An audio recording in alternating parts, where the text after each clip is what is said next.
It's the kimchi or the fermented Korean cabbage that really drives the salty, sour flavor of this stew. Kimchi Jjigae, Korean kimchi stew. Welcome back to Wok Wednesdays. I'm Jeremy from School of Wok here in Covent Garden, and this week the kimchi stew is a nice slow dish, simple to make. I'm going to show you how. This here is shop bought kimchi, just to make it nice and quick and easy. But you can make kimchi at home yourself. And if you're going to do it at home, you could have a quick kimchi within a day or two, or even immediately. It tastes great. And the way you do it is you salt your cabbage, and then you rinse it or let it soak in cold water just to take out the excess salt, and then kind of press it in with the seasoning. Quite a lot of gochugaru, which is the Korean chili powder, some spring onion, ginger, garlic, and then just allow that to sit in a seal-tight container.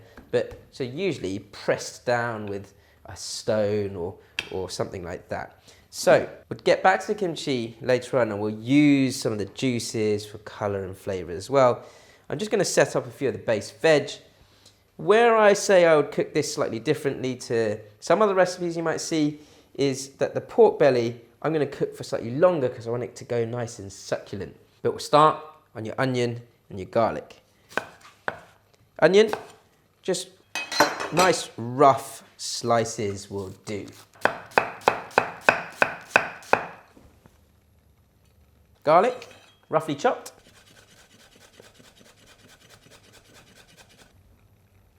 Just some rings of spring onion for a bit of garnish later on.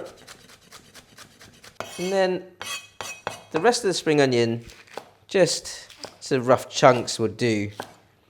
And this is a really hearty Korean dish. I kind of liken it a little bit to a tagine in the sense that you're kind of piling up flavor and it just all kind of interacts and weaves in and out of itself. These shiitake mushrooms have been soaked in hot water for at least a couple of hours. And I'm just going to quarter them. They're taking a lot more liquid or moisture as you boil the stew. The beauty of this is that we're getting flavor from almost all the ingredients here, because the mushrooms, they're soaking in hot water. You're going to flavor that water, so don't waste that water. I've got some chicken stock, and then I'm going to use that liquid from the kimchi juice or that fermentation there as well. So we're going to get loads of flavor from all the different ingredients. And this is not entirely essential, but I was always taught with when you're braising your pork belly or any sort of fatty meats that if you blanch it first, it just sort of removes any fatty impurities. You can cook this dish quite quickly, but I'm going to keep this stew going for a good 45 minutes once I actually get all the flavors going. So I've got chunks of pork that I'm just going to pop straight into this pot of boiling hot water. 5 minutes on that, and it won't cook it through entirely, but as I say, it'll bring out that scum at the top of the water. As I say, we're kind of looking to the cooking process of the actual stew is quite similar to tagine, where you can kind of layer, sort of one ingredient at a time, and it kind of all just seeps into the pot. It's like a melting pot of goodness. The tofu is firm, fresh tofu, and I go for sort of 1/2 centimeter slices. And this will sit over the top of the stew. Now, this massive Chinese leaf here, or kimchi, I'm not going to use it all, but you do want a fair amount, seeing as it is a kimchi stew, after all. And just rough chunks will do.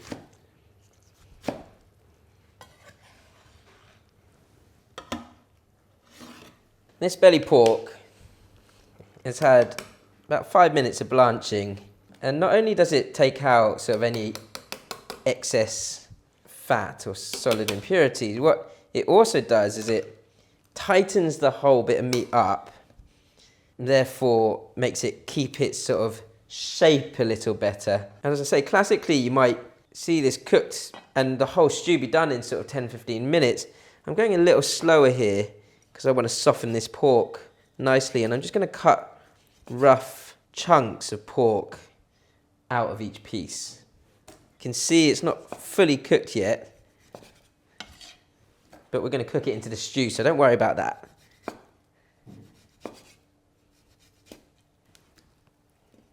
So I've got my blanched pork belly. I'm going to just quickly marinate that. I've got some mirin here, which is a Japanese sweetened rice wine, and then a little bit of black pepper. Not too much. Give that a good mix through.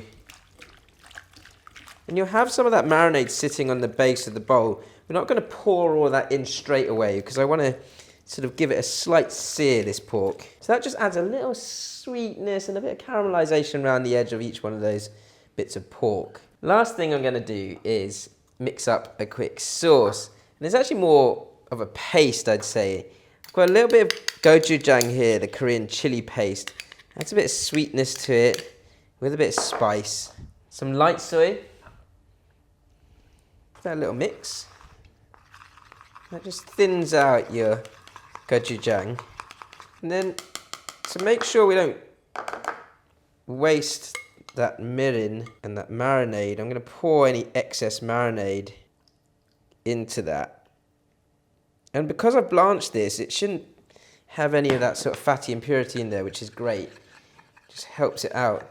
Now at the moment it's definitely very liquidy, but I've got a couple of tablespoons of gochugaru, the Korean chili flakes, that I'm going to pour into that as well. And that'll just make this a bit more chili pasty. Ooh, look at that. Now, I really actually like this sort of salty, sour flavour from your kimchi juice. So I'm going to add a fair bit of that juice into here as well to make it even more kimchi-y. On to the cooking. As I say, it's all in the preparation.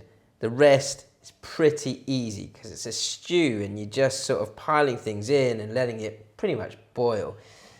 I'm going to use a little bit of oil, not much at all. And this will just help to release any excess fat that comes off your pork belly.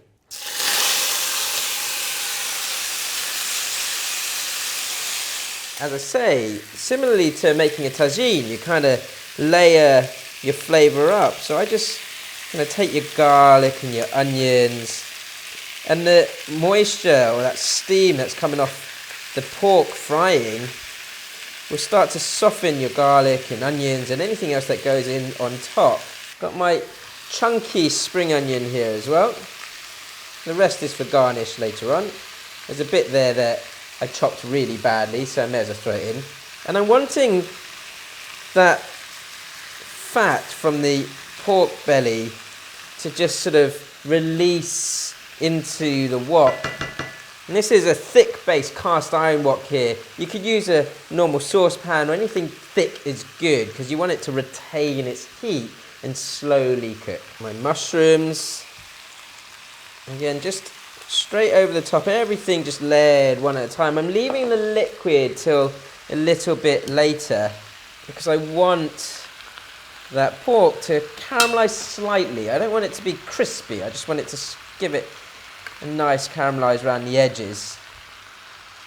Kimchi, the main event of this stew. It's called kimchi stew, so of course lots of kimchi. And this stew, just with a bowl of steamed rice, just works a treat. And that, of course, is going to add some liquid to this, and you can hear it bubbling away. So I'm just going to turn the heat up. That was on a low heat. Now I'm on more sort of medium heat, so that it can just evaporate any excess moisture and continue to sort of crisp up the edges of that pork before I then add more liquid. So once the bubbling kind of turns back into a little bit of sizzling, then you know that you're getting a slightly crisper edge on the pork. You don't want it crispy, you just want a bit of colour. Now just for a couple of minutes, I'm going to turn the heat up to a high heat. You might see me doing this sort of when I'm braising other dishes, but what I find even when you're making stews, is you get a lot of flavour with that sort of extra high heat for a few minutes, because you're kind of caramelising a sauce into all the food that you're cooking here. So I've got my sauce, my gochujang, my light soy, the Korean chili powder mix with that extra pork marinade on that high heat. And what that will also do is it will bring sort of any sort of pork or anything stuck to the bottom of the wok just off that wok or the base of the wok. Now this is a stew, this is not a braised dish. So once it's bubbling, then you want to get your other liquids in. Don't waste that mushroom soaking water. Get that all into there. I've got some chicken stock. I just love that sound of that bubbling kimchi liquid. And now it's looking more like a stew. Stew. Stew. The last bit of liquid I've got is this dashi, essentially, which is this dried kelp or dried kombu, just soaked in. I used hot water here, and that will add a nice, deep, savoury flavour of the sea into this stew. Bring it down to a low heat now so it can simmer, and I'll keep that going for about 45 minutes. So my stew's had 45 minutes, and I can smell all the different earthy flavours coming off that, and the colour of this is incredible. This is what I love about it. Really natural, earthy kimchi stew. Just going to garnish it with a bit of spring onion. Pork is really succulent, taking in all the flavours, and with the kombu in there and the chicken stock along with that sauce, that chili sauce, perfect salty sour flavour. Don't forget to like, comment, subscribe, ding, hit that notification bell. We'll see you next time.